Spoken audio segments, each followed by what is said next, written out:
것은 굉장히 의미가 있고요. 네, 저 연세에 간증하는 것만 해도 대단하죠. 예, 뭐 두려워 말라 그거는 너무 감동이 와서 원래 두 번 적혀 있는 거예요. 예, 늦게 오셨지만 길지 않은 시간에 제대로 주님을 만나셨습니다. 마음을 열면 돼요. 예, 마음을 열면 이거는 여러분 막 의지로 노력해서 믿어지는 건 아니고요. 그냥 마음 열고 하나님 앞에 앉아 있으면 은혜가 임할 거예요. 복음 자체에 능력이 있기 때문에요. 그리고 뭐 짧은 간증이지만 예수님 믿는 게 저런 거예요. 예, 이전에 경험할 수 없었던 새로운 경험들을 하고, 예, 세상이 달라 보이고, 어, 예, 이런 과정이 있어야 신앙생활이 되는 거예요. 이런 게 없으면 신앙생활이 잘 안 돼요. 자꾸 종교생활이 되는 거예요. 예, 예, 황은자 자매님, 예, 너무 잘하셨습니다. 예, 감사합니다. 근데 요즘에는 간증을 자꾸 안 하겠다는 사람이 많아지는 것 같아요.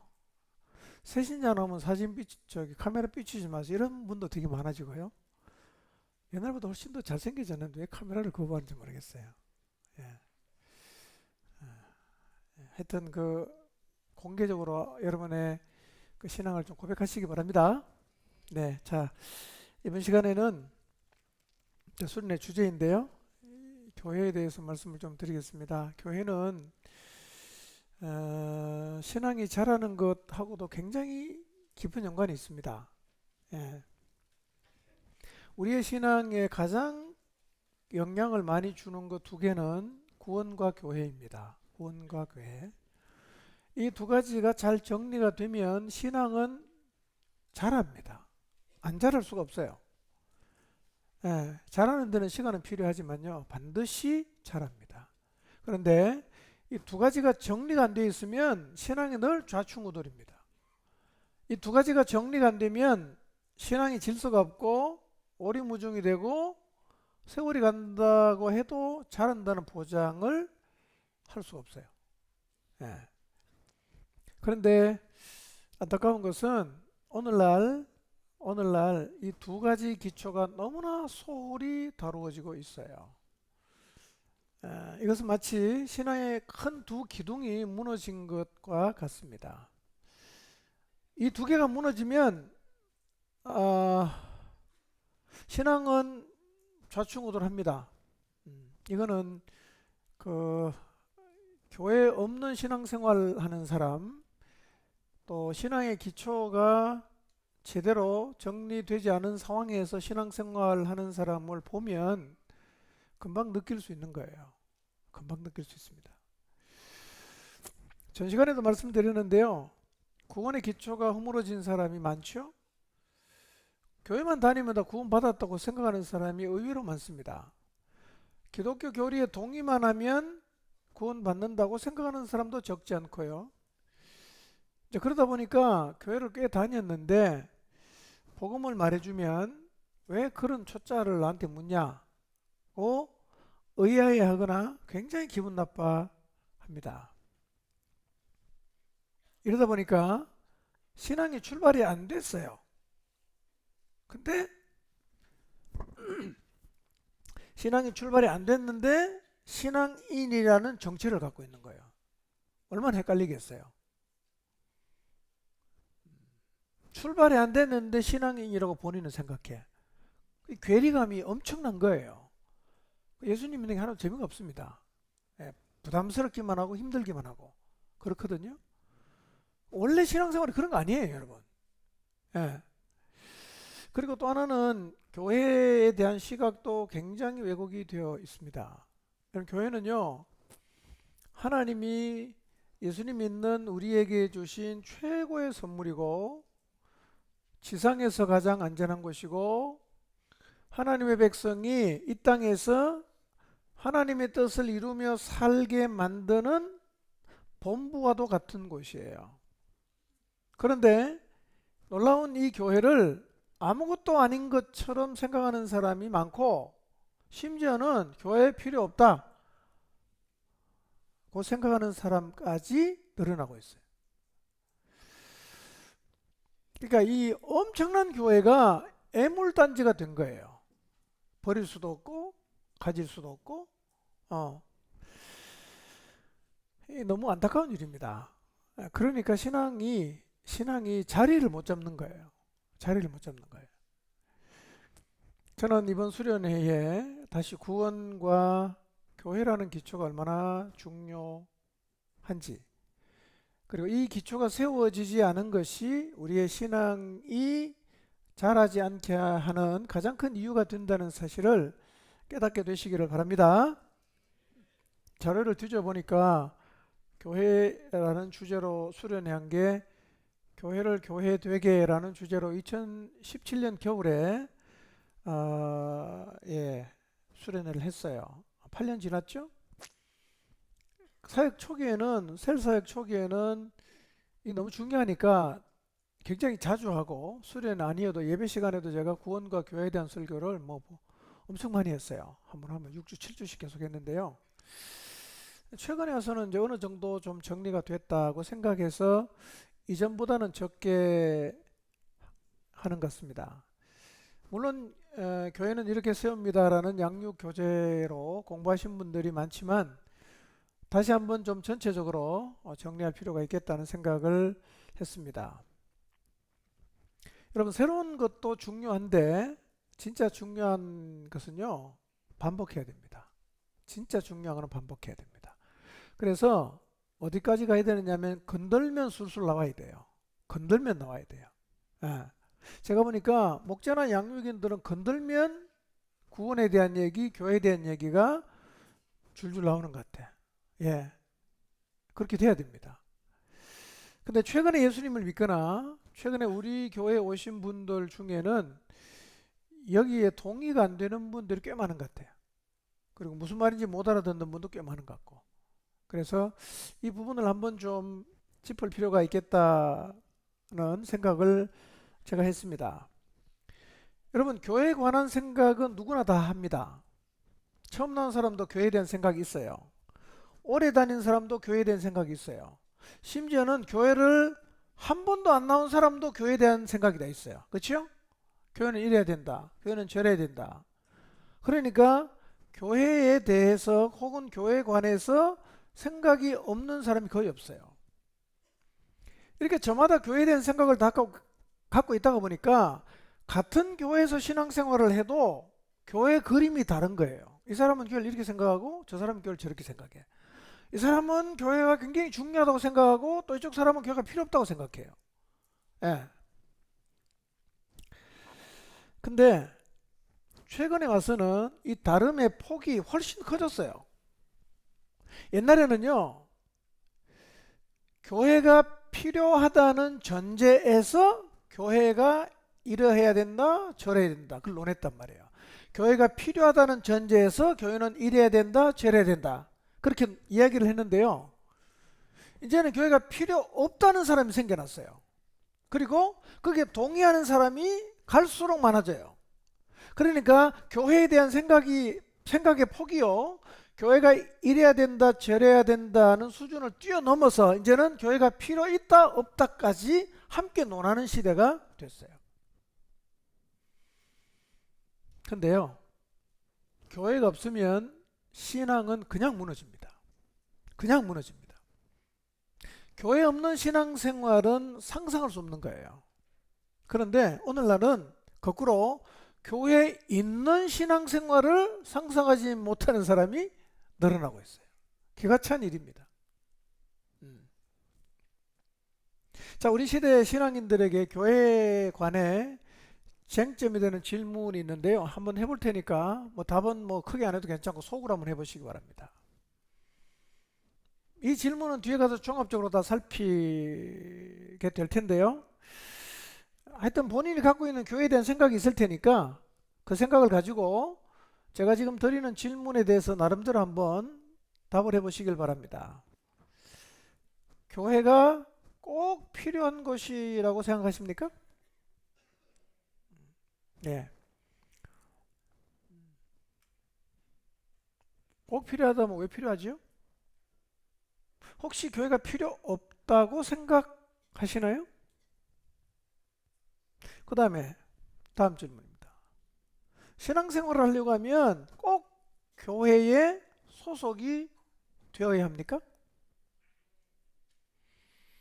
바쁘고 이동이 많은 세상인데 꼭 한 교회를 정해놓고 소속이 돼야 합니까? 회사도 재택근무 많이 하는데 집에서 재택, 집에서 유튜브로 예배를 드리고 알아서 신앙생활 하면 안 되나요? 다음 질문. 신앙생활을 함에 있어서 교회의 비중은 어느 정도여야 할까요? 몇 퍼센트가 적절할까요? 30%? 40%? 50%? 100%? 여러분 신앙생활 하면서 나는 교회를 여기까지 섬기겠다. 나는 신앙생활을 여기까지 하겠다. 라고 선을 그은 지점이 있다면 어디쯤인가 한번 생각해 보세요. 난 여기까지는 하겠다. 그 이상은 나 절대로 안 한다. 선을 탁 그어놓은 지점. 다음 질문. 교회를 위해서 인생을 드려도 될까요?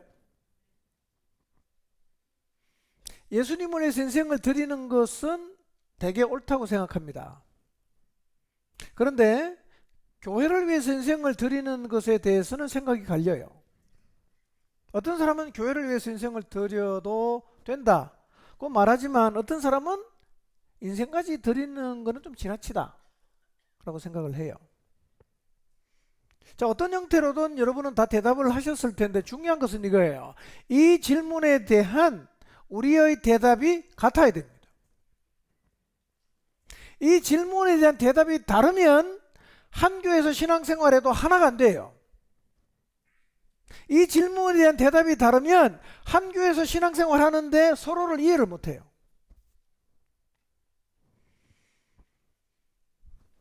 예를 들어서 교회에 큰 비중을 둘 필요가 없다고 생각하는 사람하고 교회를 위해서 자신의 삶 전부를 드려야 된다는 생각을 하는 사람, 예수님을 위해서 인생을 드려도 되지만 교회를 위해서까지는 인생을 드릴 필요가 없다고 생각하는 사람과 예수님을 위해서 인생 드리는 거나 교회를 위해 인생 드리는 거나 똑같은 말이다 그 생각하는 사람이 한 마음이 될까요? 안 돼요. 생각이 틀리기 때문에. 이런 기준이 성경에 있나요? 있습니다. 성경에 있어요. 그래서 교회의 그림을 똑같이 그려야 됩니다. 다 틀리면 안 돼요. 이 그림은 어디서 나와야 되냐? 성경에서 나와야 됩니다. 성경에서 나온 것이 아니라면 뭐 주장할 권위가 없겠죠. 성경은 교회가 어떤 곳인지 다 기록되어 있어요. 말씀해주고 있어요. 오늘 저녁 내일 계속 그 얘기를 좀 할 텐데요. 그래서 교회에 대해서 같은 생각을 하는 것은 교회의 하나됨에 절대적인 영향을 미쳐요. 어쩌면 우리 중에도 지금요 교회에 대한 생각이 달라서 공동체와 하나가 안 되고 그 다음에 상대를 이해하지 못하는 분이 계실 수도 있어요. 이런 거죠. 저 사람 이해가 안 된다. 꼭 저렇게까지 해야 되나? 왜 교회에다가 자기 인생을 거는 거야? 누구한테 잘 보이려고 저러는 거지? 혹시 이런 생각을 하시는 분 계십니까? 이런 질문에 대해서 성경은 확실하게 대답을 하고 있어요.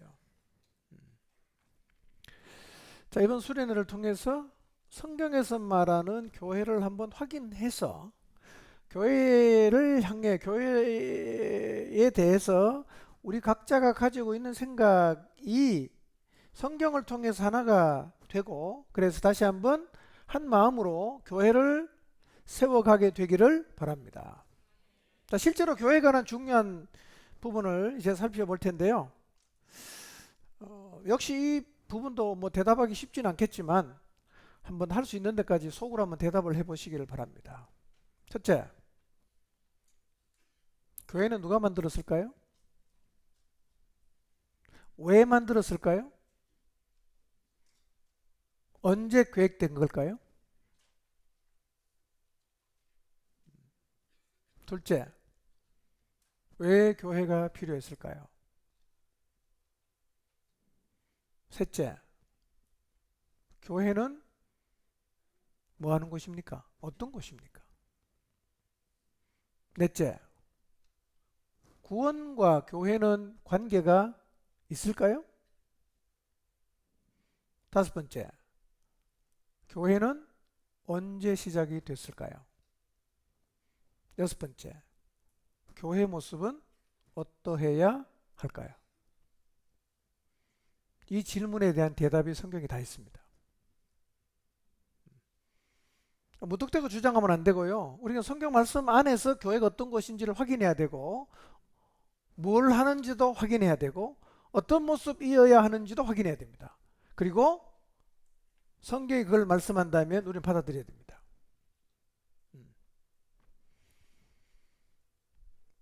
이 질문에 대한 답을 찾는 형식으로 강의를 진행하겠습니다. 교회가 어떤 것인지를 아는 게 왜 중요하냐면, 교회의 정체를 규명을 해야 교회를 대하는 우리의 태도가 결정이 돼요. 이 어떤 것이라고 규명이 돼야 이 교회를 바라보는 우리의 태도가 결정이 된다는 거예요. 자, 이제 구체적으로 확인해 보겠습니다. 첫째 질문입니다. 교회 누가 만들었냐? 무엇 때문에 만들었느냐? 언제 계획됐냐? 확인해 보겠습니다. 여러분, 교회 누가 만들었어요? 교회 창시자가 누굽니까? 어느 나라에서 시작됐어요? 영국? 미국? 한국? 교회는 언제부터 있었을까요? 여러분 생각에는 교회가 언제부터 있었던 것 같습니까? 적어도 여기 있는 모두가 태어났을 때는 교회가 이 세상에 존재하고 있었습니다. 그렇지만 교회는 세상이 창조될 때부터 존재하진 않았습니다. 언제부터 교회가 있었죠? 구약시대 교회 있었습니까? 없었어요. 아브라함 때 교회 있었습니까? 없었습니다. 다윗 때 교회가 있었습니까? 없었어요. 지금은 교회가 있습니다. 교회는 언제부터 있었죠?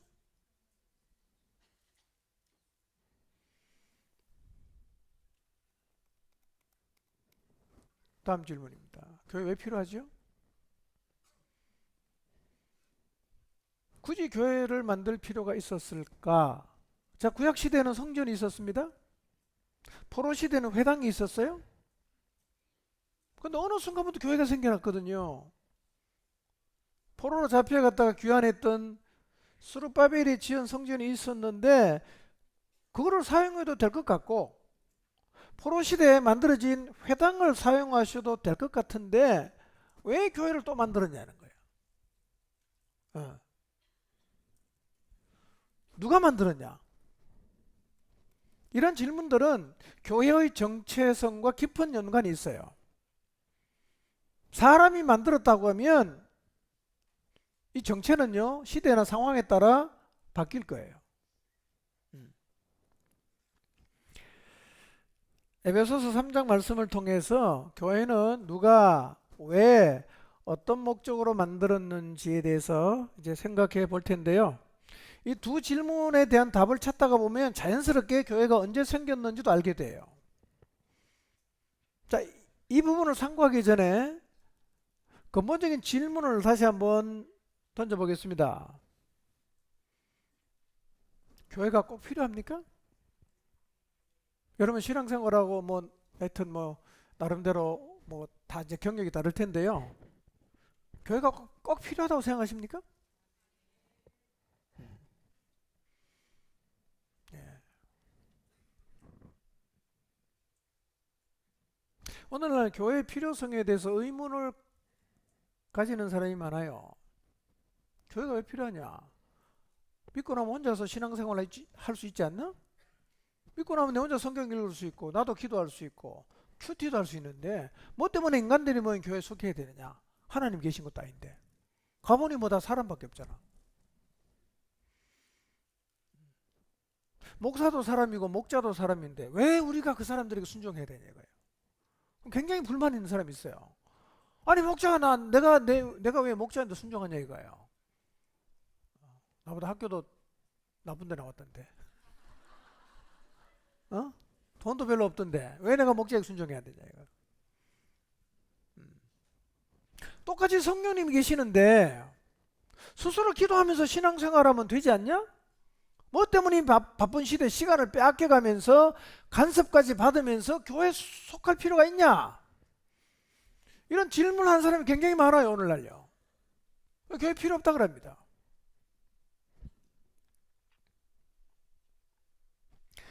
그리고 포스트 모던의 사상의 영향으로요 현대인이 갖고 있는 생각이 이겁니다. 절대적인 게 없어요 이제는요. 내가 좋아하는 대로 내가 하고 싶은 대로 하면 돼. 그게 진리야. 이렇게 가르칩니다 학교 가면요. 그게 진리래요. 그러니까 절대 진리 주장하면 시대에 뒤처진 이상한 얘기가 됩니다. 그래서요 오늘날 교회 나오는데 그 시대의 영향을 사상의 영향을 받아서요 신앙생활은 그냥 내가 알아서 하면 된다고 생각하는 사람이 점점 많아지고 있어요. 아니 간섭받을 필요가 뭐가 있어. 내가 좋아하면 그게 선이지. 내가 하고 싶은 대로 하면 그게 진리지. 무슨 진리가 따로 있냐. 자기 마음대로 하려고 합니다. 간섭 다 거부합니다. 왜 내 인생 간섭하냐고. 내가 알아서 한다고. 건드리지 말라고. 이런 사람 많거든요. 이 생각이 옳은 생각일까요? 여러분 교회는 이제 시효가 끝난 걸까요? 우리 시대는 더 이상 교회가 필요치 않은 시대가 된 걸까요? 저는 지금이야말로 교회가 진짜 필요한 시대입니다. 여러분 성경이 말하는 교회 자체가 시대 역주행입니다.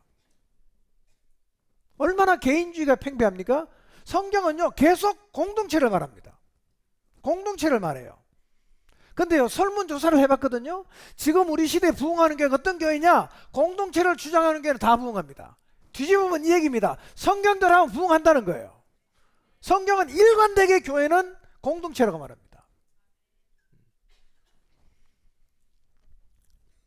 여러분 코로나 때요 강제로 유튜브로 예배를 드리게 되면서 이때 경험이 유튜브로 예배 드려도 된다고 생각하게 만들었어요. 이전에는 생각을 못했어요. 그런데 유튜브로 예배를 드리면서 놀라운 사실을 발견했어요. 뭐냐? 내 취향에 맞는 목사님의 설교를 마음대로 골라 들을 수 있다는 걸 알게 된 거예요. 여러분 집에서 예배 드리면 유튜브 한 개만 보는지 아세요? 이거 재미없으면 딴 데 교회 갑니다. 그 재미없으면 또 딴 교회로 가요. 몇 개나 왔다 갔다 합니다.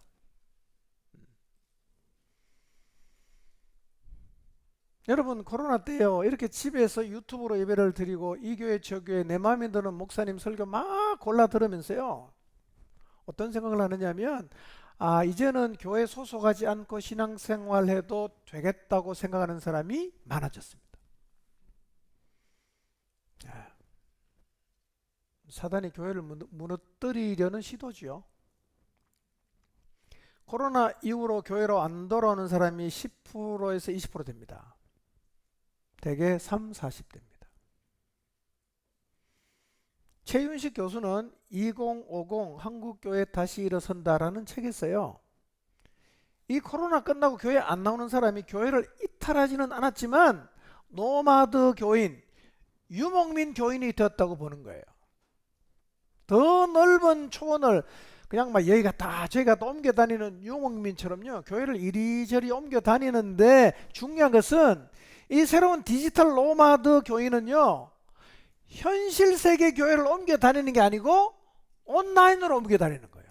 교회는 안 나와요. 집에서 오늘은 뭐 A 교회, 내일은 B 교회, 다음 주는 C 교회 딱 정해놨어요. 그걸 왔다 갔다 하는 거예요. 코로나 이후에 이렇게 교회를 안 나가면서 신앙생활하는 사람이 많아지고 있고요. 그래도 아직 교회는 나오지만 교회와 상관없이 신앙생활을 하려는 사람이 점점 많아지고 있습니다. 이거는 교회가 망하는 길로 가는 거예요. 여러분, 이렇게 교회를 나오긴 하지만 교회와 상관없이 신앙생활을 하는 사람이 많아지면 교회가 명맥을 유지하는 동안에도 무너집니다. 무너져요. 교회가 무너지면 기억하십시오. 성도도 같이 무너집니다. 같이 무너져요. 교회가 진짜 필요 없는 것인가? 교회 없이도 정말 신앙생활이 가능한가? 교회가 없어도 하나님의 뜻이 이 땅에서 이루어질 수 있는가? 여러분, 만약에 이게 사실이어서 교회 없어도 신앙생활 할 수 있고 교회가 없어도 하나님의 뜻을 이룰 수 있다면 이 필요 없고 귀찮은 교회는 도대체 누가 만들었냐는 거예요. 어떻게 생겨났냐는 거예요. 자, 누가 교회를 계획했는지를 먼저 생각해 보겠습니다. 자, 에베소서 3장 3절에서 11절 말씀 한번 쭉 살펴봅니다. 3절을 먼저 한번 읽어봅니다. 시작.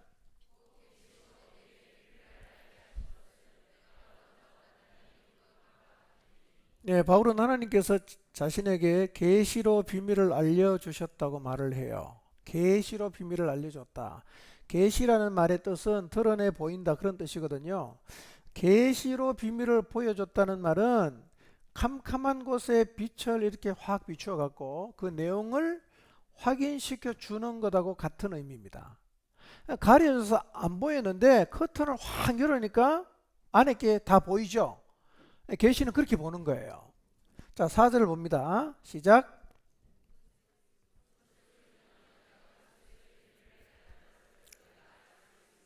예, 이 중요한 얘기입니다. 여러분, 하나님의 계신 비밀은 하나님에게 받아서 아는 게 아니고 어떻게 한다고요? 읽어서 아는 거예요. 뭘 읽는 거예요? 성경을 읽어서 아는 거예요. 예, 읽어서 아는 거죠. 그러니까 하나님의 비밀은 여러분이 막 그냥 영적으로 높은 차원에서 그냥 뭐 금식하고 막 이렇게 해서 머리 터지게 고민해서 알게 되는 게 아니고요.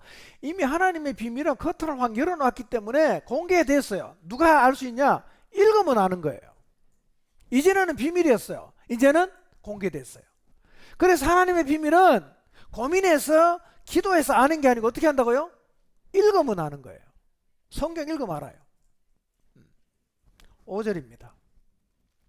시작.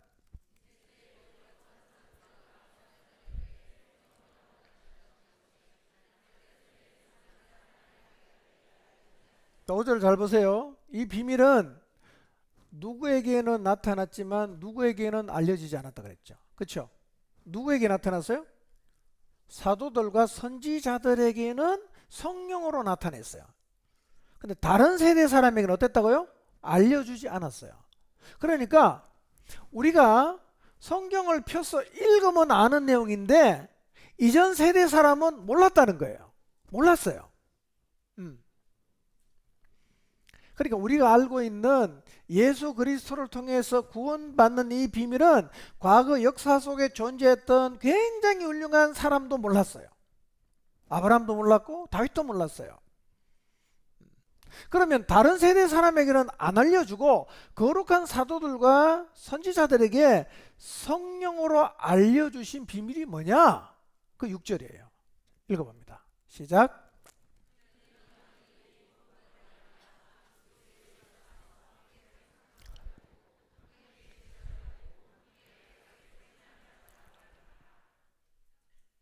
이 내용이 조금 어려울 수 있지만 사실은 굉장히 쉬운 거예요. 어렵습니까? 큰일 났네. 자, 한번 가봅시다.